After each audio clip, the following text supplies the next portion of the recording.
36 Rafale جنگی طیاروں کے آرڈر کی بات کی ہے اور مودی صاحب جو ہیں وہ پیرس میں فرانسیسی صدر سے بھی ملے ہیں اور انہوں نے کہا ہے کہ معاہدے پر 4 کروڑ 20 لاکھ روپے ڈالر جو ہیں وہ خرچ ہوں گے اور مودی کی جانب سے یورپ کا سب سے پہلا جو ہے وہ دور خبر ہمارے سامنے آئی ہے.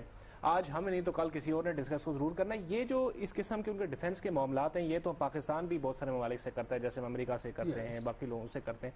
تو اس سے جو ہے وہ خطے کے اندر کوئی بیلنس امبیلنس کا ہوتا ہے؟ بالکل اس میں تو یہ تو طے شدہ چیز ہے نا کہ خطے کا بیلنس جو ہے ایک ریس ہے جو چلے گی. ہم نے نیوکلیئر ایکسپلوژن کیوں کیا؟ کیونکہ انڈیا نے کیا تھا. ہم نے کیا, اس کی جسٹیفیکیشن ہے. ہم نے پہل نہیں کی, لہٰذا آج ہم بھی نیوکلیئر پار ہیں. انڈیا ایک بہت بڑی اکانومی ہے, ہم سے بڑی اکانومی ہے. اس کا ڈیفنس بجٹ ہم سے تقریباً 6 گنا زیادہ ہے. شاہ صاحب ایک بریک لے لوں اور اس کے بعد بات کی کا سلسلہ جاری رکھتے ہیں. ناظرین ہمارے ساتھ رہیے.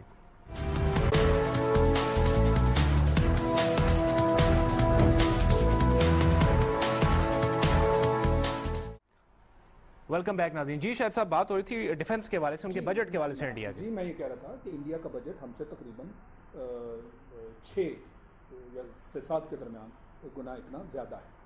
اور پہلے سے ہی میں سمجھتا ہوں عدم توازن کی فضا کہ وہ ہم سے بہت زیادہ اسلحہ خریدتے بھی ہیں, بہت زیادہ ان کے پاس پہلے سے بھی جمع ہے. اور یہ کس کے لیے؟ یہ سوال تو کیا جاتا ہے نا, یہ کس کے لیے؟ کیا ان کے کوئی ارادے کسی بڑے ملک چین کے ساتھ جنگ کرنے کے ہیں؟ کیا ان کو کوئی بہت بڑی ایسی تھریٹ ہے اس خطے میں جس کے تحت وہ اتنا انبار لگا رہے ہیں؟ پھر دوسری طرف ہم دیکھتے ہیں کہ ان کی جو اسٹریٹجی ہے وہ پاکستان کے خلاف ہے, مینلی پاکستان اورینٹڈ ہے, جس میں وہ کولڈ سٹارٹ ڈاکٹرین کی بات کرتے ہیں. یہ جو کولڈ سٹارٹ ہے اسی کی وجہ سے ان کا بے تحاشا خرچہ ہوا ہے ان کا جو جنگی سامان ہے وہ خریدنے میں. اچھا. کیونکہ یہ across the whole front at one time انہوں نے اٹیک کا پلان بنایا ہوا ہے. اس کے لیے چھوٹے چھوٹے یونٹس سب کو اور سب کو اکوپ کرنا ہے, انڈیپینڈنٹ یونٹس بنانا ہے. ان سب کے پاس وہ سارا اسلحہ ہونا چاہیے جو ایک بڑے یونٹ کے پاس ہوتا ہے.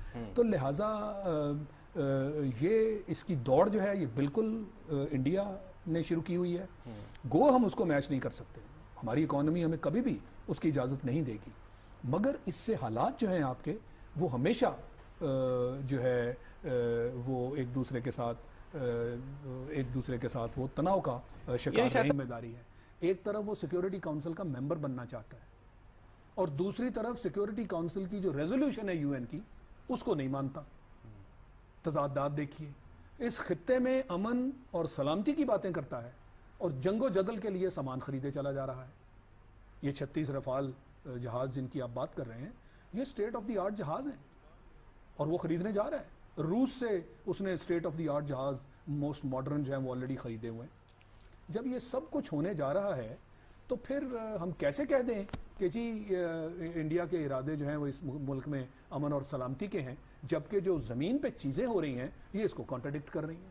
ٹھیک ہے. تو ان حالات میں ہمارے تعلقات آپس میں at least in the near future ٹھیک نہیں ہونے جا رہے جب تک ہم اپنی جو سوچ ہے اس کو ٹھیک نہیں کرتے اور جب تک دونوں ممالک خاص کر انڈیا